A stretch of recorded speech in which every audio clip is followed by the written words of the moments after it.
ეს ტრასა ფორმულა 1-ის კალენდარში არის 1952 წლიდან და უკვე მომავალ წელს სამწუხაროდ კალენდარში აღარ გვექნება. რაც შეეხება ფორმულა 4-ს, აქ პირველად რბოლა ჩატარდა 2024 წელს. ტრასის პირველ მოსახლეობას ჰქვია ტარზანი და ამასთან დაკავშირებით რამოდენიმე ლეგენდა არსებობს და ერთ-ერთს გეტყვით. ამ ადგილას მიწა ჰქონდა ერთ-ერთ ადამიანს, რომლის ნიქნეიმი იყო ტარზანი და ეს მიწა მშენებლობის დროს, ტრასის მშენებლობის დროს მხოლოდ იმ პირობით დათმო, თუ პირველ მოსახლეობას დაარქმევდნენ ტარზანს. არ ვიცი რამდენად მართალია ეს ისტორია. მოკლედ, სანამ აქ რაღაცებს გიყვებით და თან ვსეირნობ და ვათვალიერებ გარემოს, გეტყვით, რომ პირველი ვარჯიში დასრულდა. წითელი დროშების გამო მრბოლელებმა ვერ შეძლეს საკმარისი წრეების გავლა და ყველაფრის დატესტვა, რისი დატესტვაც უნდოდათ. ახლა მალე დაიწყება მეორე ვარჯიში და ვნახოთ რა იქნება. ხვალ დილით უკვე კვალიფიკაცია გველოდება. მათი საკმაოდ კარგი ტემპი ჰქონდა ვარჯიშის დასაწყისში.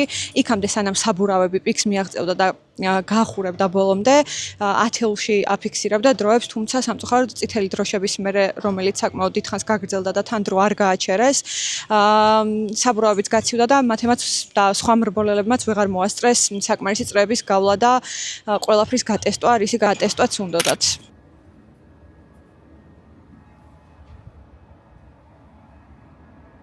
დილამშვიდობის. ახლა მივდივართ ამსტერდამიდან ზანდვორტში. დღეს არის ვიკენდის მეორე დღე და გვექნება კვალიფიკაცია და რბოლა ნომერი 1. ამით ცოტა მოღრუბლულია, თუმცა როგორც ამინდის პროგნოზში შევამოწმე, მზე გვექნება დღესაც. გარდამავალი პირობები გვაწყობს, მათ ეს უყვარს, თუმცა სხვა დანარჩენებზე რა გითხრათ, ბევრი წითელი დროშა არ გვაწყობს ნამდვილად. ცოტა მაგვიანდება, მაგრამ ჩემი აზრით იმსახურებთ ჩემი აუთფიტი გაჩვენოთ ამსტერდამის ხედზე, რომელიც აი ასე გამოიყურება მაისური. მაქვს ასევე ჩანთა ულამაზესი პრინტით. 44 ნომერი, მათეს სარბოლო ნომერი, გაუსტარი დროს და ლაიონ ტრანსი. უკნიდან გამოიყურება აი ასე.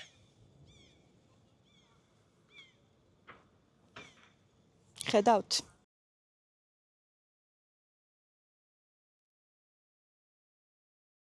მზად ვარ კვალიფიკაციისთვისაც, რბოლისთვისაც და აქ დარჩენისთვისაც.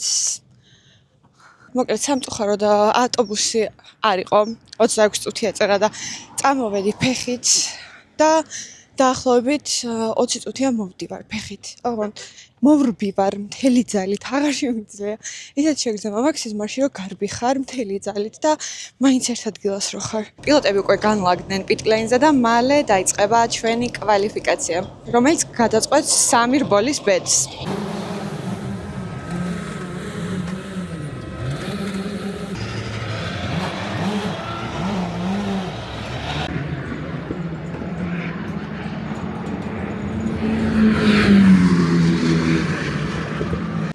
მოკლედ ახლა ტრეკზე გვაქვს წითელი დროშები, კვალიფიკაციის დასრულებამდე დარჩა სულ რაღაც 2-3 წუთი თუ სწორად მახსოვს და მათეს ბოლო დრო იყო მერვე დრო.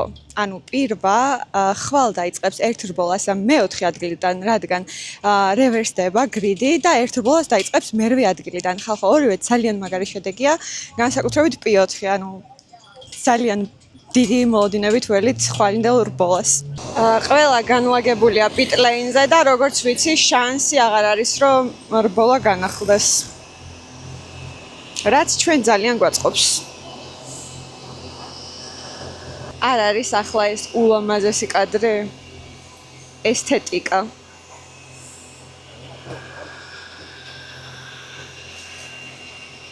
კვალიფიკაცია დასრულდა, ბოლოს მაინც გაამწვანეს ტრასა, თუმცა ცოტა უცნაური სიტუაცია იყო, რადგან წითელი დროშები მაინც ჩანდა ტრასაზე, თუმცა ის დროები, საბოლოო დროები ჩათვალეს. ამის მიხედვით მათე იყო მე-12 პოზიციაზე, რაც ძალიან მაგარი შედეგია და ყველაზე კარგი ამბავი ის არის, რომ ტოპ 12 რევერსდება მეორე რბოლაში, რომელიც იქნება ხვალ კვირას და მათე დაიწყებს პოლ პოზიციიდან, პირველი ადგილიდან. ძალიან მაგარი ამბავია. ჩემთვის ამ დღეებიდან ერთ-ერთი ყველაზე განსაკუთრებული მომენტი იყო, როცა გრიდზე შევედი და ძალიან ბევრ ადამიანს და ბოლიდებს შორის დავინახე მათეს ბოლიდი. აი ზუსტად მაშინ მივხვდი, რომ მინდა მთელი ცხოვრება ეს ვაკეთო. ჩემთვის იყო ეს განსაკუთრებული მომენტი.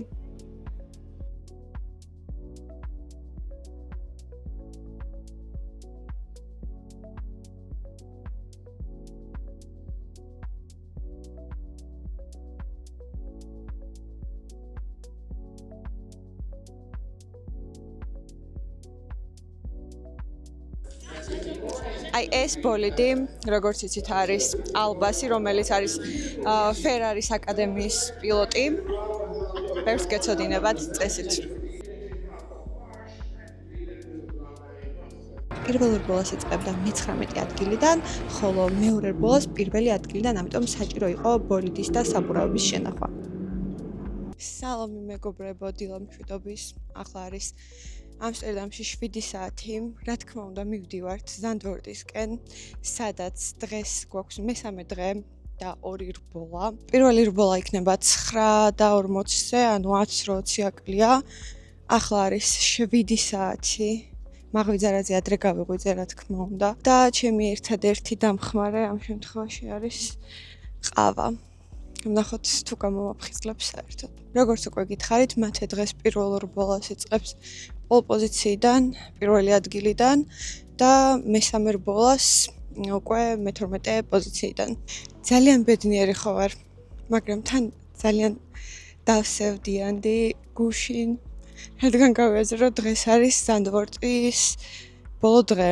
სხვათა შორის ზუსტად 1 წელი გავიდა, რაც კონტენტის კეთება დავიწყე ავტოსპორტზე და 1 წლის წინ ამ დროს ნამდვილად ვერ წარმოვიდგენდი იმას, რომ ქართველი მრბოლელი გვიყოლებოდა ფორმულა 4-ში და მე ადგილზე ვიქნებოდი რბოლაში მის მხარდასაჭერად. შეიძლება ბევრისთვის ეს არაფერს ნიშნავდეს და ლოგიკურიც არის, თუმცა 1 წელში იმდენი რაღაც მოხდა, იმდენი კარგი რაღაც მოხდა, ისე გავიზარდე პიროვნულად.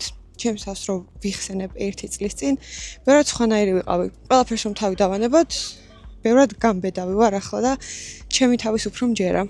ძალიან ბედნიერი ვარ და ყველა ადამიანს, რომელსაც ამ ყველაფერში წვლილი მიუძღვის, უღრმესი მადლობა. აქ აშკარად ხალხს ამოწმებენ, პირველად ამოწმებენ, იმიტომ რომ აქამდე ჩვეულებრივად შევდიოდი სამაჯურის ჩვენების გარეშე.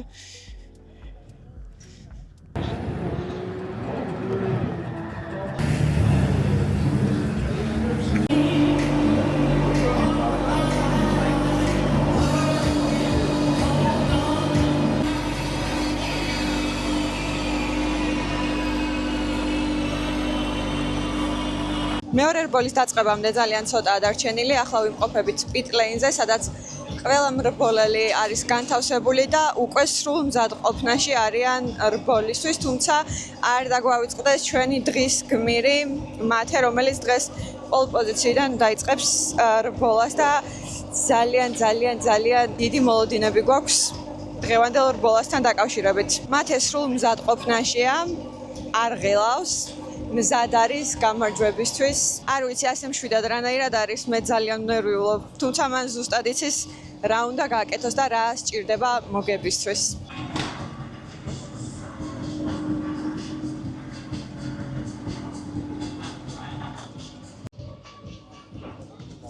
არ არის საოცრად ესთეტიური კადრი, მეგობრებო? ძალიან ცოტა რამ მინახავს ამაზე ლამაზი მართლა. ძალიან ესთეტიურია.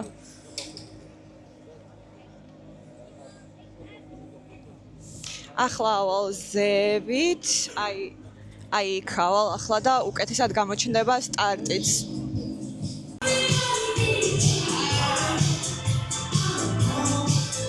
უკვე მესმის ძრავების ხმა. რამოდენიმე წუთი რჩება, მეგობრებო და მართლა ისევ ნერვიულობ, გული ხელით მიჭირავს.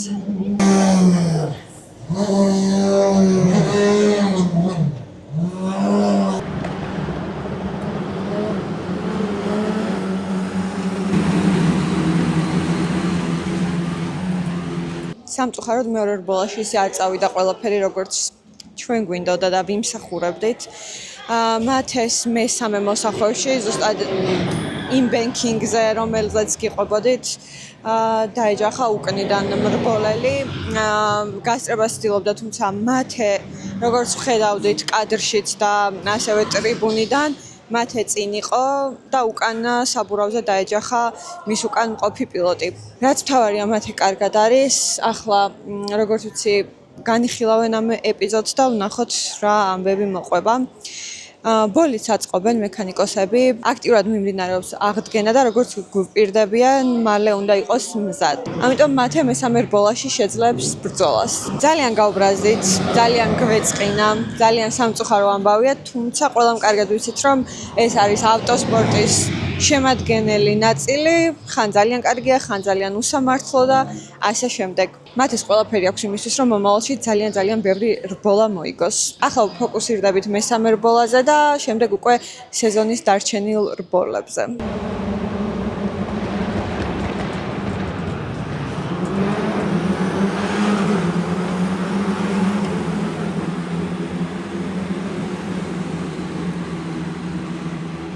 ვიდეოს ჩაწერა მიწევს აეროპორტში. სიახლე ის არის, რომ მეორე რბოლაში მომხდარი ინციდენტის სრული პასუხისმგებლობა დააკისრეს Hartfields, რომელიც მათ ეს დაეჯახა მესამე მოსახვევში და შემდეგ რბოლაზე 3 პოზიციით დაეჯარიმეს. მესამე რბოლა მათემ დაიწყო მე-12 პოზიციიდან, თუმცა ორჯერ გამოიყვანეს safety car-ი და ისე მოხდა, რომ მთელი რბოლა ფაქტობრივად გავიდა safety car-ის ქვეშ. დაახლოებით green flag-ი გქონდა ალბათ 4-5 წრე. მეორე რბოლის შემდეგ მათ ეს ბოლდი როცა იყო დაზიანებული და თავიდან კითხვის ნიშნები იყო მოასწრებდნენ თუ არა მესამე რბოლისთვის შეკეთებას. ჩემი თვალით ვუყურე, როგორ ოპერატიულად მუშაობდა მთელი გუნდი მათეს ბოლიძე. ძალიან სასიამოვნო სანახავი იყო, როგორ ზრუნავდნენ ყველა ერთად მათეს ბოლიძე, რომ როგორმე მესამე რბოლაში მიიღო მონაწილეობა. არ უნდა დაგვაუწყდეს იმის თქმა, რომ მათე უკვე წერს საქართველოს ისტორიას. ასეთი რამ ჯერ არ მომხდარა და ჯერ კიდევ ყველაფერი წინ აქვს. ვიდეოს ბოლოს განსაკუთრებული მადლობა მინდა გადავუხადო Lion Trans, მათეს და მის ოჯახს ამ საოცარი თავგადასავლებისთვის. სამუდამოდ მადლიერი ვიქნები თქვენი.